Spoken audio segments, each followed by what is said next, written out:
Hi everybody, my name is Lydia. Welcome to Housechurch video for Up Week, and we are kicking off a new sermon series as we get ready for Easter. And what we're doing is diving into the I am statements of Jesus to find out from Jesus himself who he actually is. And so this week we were talking about Jesus saying, I am the bread of life, from John 6. And my question as I approach this text is, what does that mean? It just seems to be such a big question, but at the same time, it's hard to kind of figure out who Jesus is saying he is through this if we don't understand what I am the bread of life actually means. What is this bread of life? Where does that come from? Why is he saying that?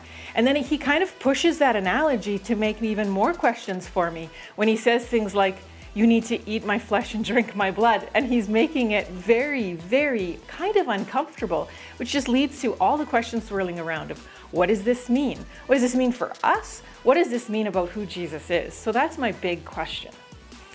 My light bulb comes right out of that question as I realize, and as we continue to read through, when the response to that is, this is very difficult to understand. This is a difficult teaching, they say. And a lot of people walk away and the disciples decide to stay. And as I see that, the light bulb that comes for me is, this is an intentional part of the text that Jesus is asking us to wrestle with. It's not as simple, oh, this is what he means, or oh, that's what he means. But he's inviting us in to have those questions. He's inviting us in to see, because who Jesus is saying he is in this is he's beyond our categories. He doesn't fit the little boxes that we like to have for him. Like the people in the story that we read, they were wanting to make him a king, or they were calling him a prophet. And those things maybe kind of describe a little bit about who Jesus is, but they don't encapsulate him as a whole.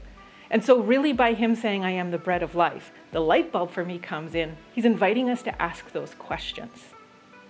And as we ask those questions, we realize that he's talking about being something that can transform us. So as bread of life, Jesus is calling us to see him that way because he can transform us. But that idea of you are what you eat. And now that leads me to my arrow, which is, am I being transformed by Jesus? Am I being transformed by this consuming of him, this eating his flesh and drinking his blood in that kind of analogy way? Is that changing me? How is that changing me? And so the arrow for me is to really examine myself and to examine, how am I being seen by the people around me? Am I being that bread of life for the people in my life? So this week, and it's an up week, which is perfect because I encourage you to have a conversation about these, wrestle through what that bread of life really means for you and what kind of comes out of it for you guys. But also to think about, as we're praying for the people in our lives who don't know Jesus yet, really examine, how am I treating them when they see me? Are they experiencing and seeing the bread of life? When they hear my words, are they hearing the voice of God? When they feel my touch, are they feeling the touch of God? When they're in my presence, do they feel like they're in the presence of God? And really examine that with each other in community as you dive in to becoming more and more transformed by Jesus. Have a great time having those conversations and praying for people that you know to come into God's kingdom. Blessings on you as you dive into that, and have courage in your conversations.